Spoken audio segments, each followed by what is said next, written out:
मैं लास्ट 20 साल से अपने होमलैंड नहीं गई थी। मैं अपने कल्चर, फूड और अपने लोगों को बहुत मिस कर रही थी। मेरी सबसे अच्छी यादें और सबसे खौफनाक यादें यहीं से जुड़ी है, ओकिनावा से। ओकिनावा जापान का बहुत फेमस आइलैंड है अपने बीच के लिए। ये सब 20 साल पहले ओकिनावा में हुआ था, जब हम लोग सूरा को खो चुके थे। ऑलमोस्ट वो लोग मुझे भी खो देते, लेकिन मैं बच गई थी।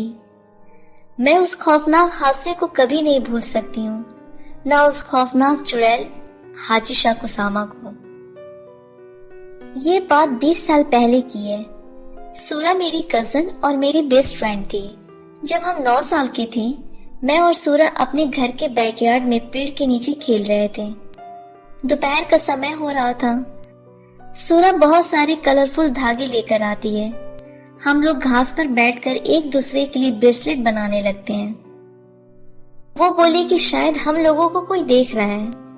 मैंने भी महसूस किया था कि शायद कोई हमें देख रहा है। हम लोग घर के अंदर गए चेक करने के लिए, लेकिन वहां कोई नहीं था। हम फिर रिटर्न आकर बैकयार्ड को साफ करने लगे। तभी हमें अजीब सा साउंड सुनाई दिया।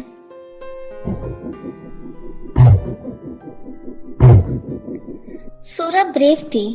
वो उस लंबे से पेड़ की तरफ जाती है जहां से ये आवाज आ रही थी। मैं भी उसका हाथ पकड़ लेती हूँ। हम दोनों उस पेड़ से झांक कर देखते हैं कि कौन वहां छिपा है। फिर वही साउंड।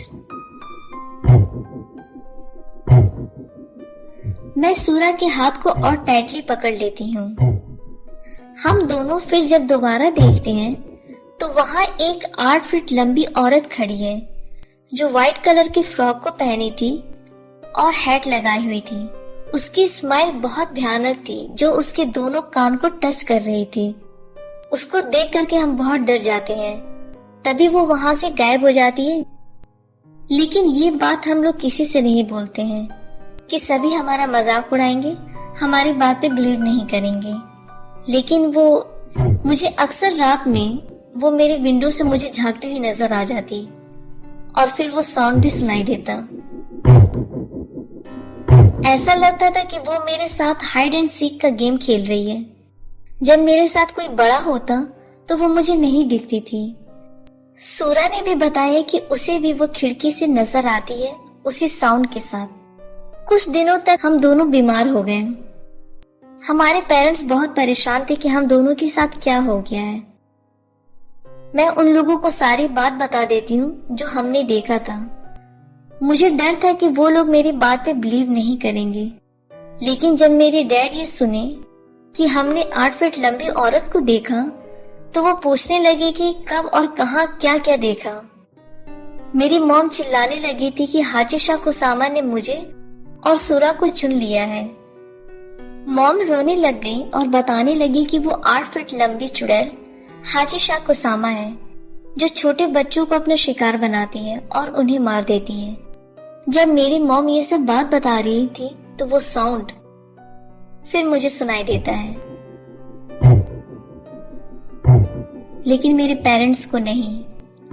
मुझे सूरा की बहुत फिक्र होने लगती है और मैं अपने पेरेंट्स से बोलती हूँ कि सूरा की मॉम को ये सब बात बता दे। मेरे डैड सूरा की मॉम को कॉल करके सब बात बताते हैं। साथ ही हम दोनों को टाउन से निकालने का प्लान भी बताते हैं। लेकिन सूरा की मॉम इन सब को नहीं मानती हैं और वो अपने हस्बैंड और बेटे का वेट करने लगती हैं। इधर मेरे डैड मुझे रूम से बाहर जाने के लिए स्ट्रिक्टली मना कर देते हैं।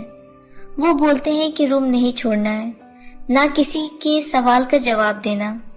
वो हाचिशा कुसामा हर किसी के रूप में आ सकती है और तुम्हारे साथ ट्रिक करेगी। मॉर्निंग तक इसी तरह रहना होगा।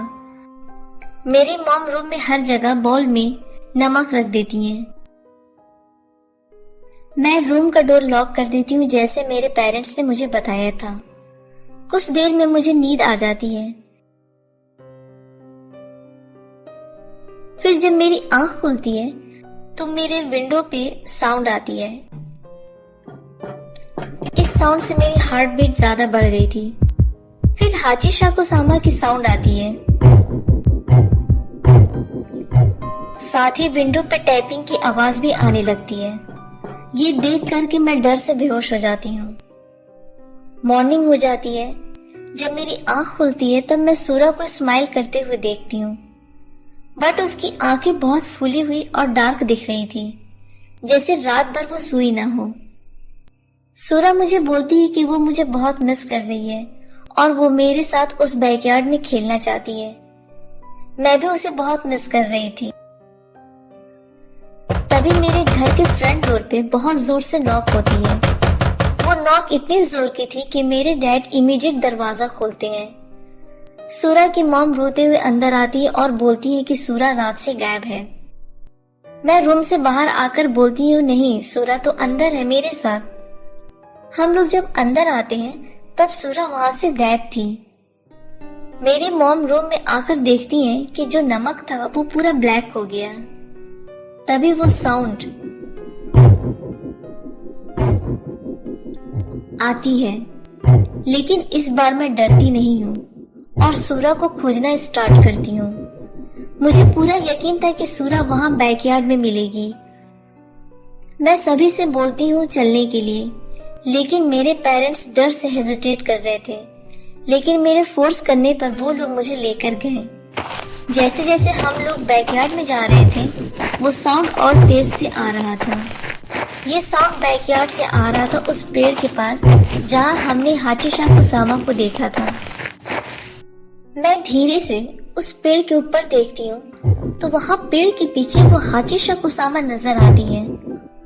मैं उसे देखकर चिल्लाने लगी, डर से नहीं बल्कि गुस्से से। वो चुड़ैल हाचीशा कुसामा सिर्फ मुझे नजर आ रही थी और किसी को नहीं। सब सूरा को खोज रहे थे। तभी एक पेड़ पे कुछ लटका हुआ नजर आता है। वो कोई और नहीं, सूरा की बॉडी थी। हम सब उसको देखकर रोने लगते हैं। सूरा पेड़ पे लटकी हुई थी। उसकी टंग बाहर लटक रही थी और बॉडी का कलर बिल्कुल पर्पल हो गया था। ये सीन देखकर सूरा की मॉम बेहोश हो जाती है। डैड जल्दी से सूरा को नीचे उतारते हैं। मॉम एम्बुलेंस को कॉल करती हैं। मैं सूरा को पकड़कर बहुत रोने लगती हूँ। मुझे रियलाइज होता है कि सूरा के हाथ में कुछ है। वो ब्रेसलेट था जो वो मेरे लिए बना रही थी। उसी दिन डैड इमीडिएट मेरी और मॉम की यूएस की टिकट बुक कर देते हैं। मैं सूरा की फ्यूनरल्स में भी शामिल नहीं हो पाई। मैं आज भी उस ब्रेसलेट को संभाल कर रखी हूँ और अपनी बेस्ट फ्रेंड सूरा को बहुत मिस करती हूँ। काश सूरा की मॉम मेरे डैड की बात मान लेती तो आज सूरा हमारे बीच होती।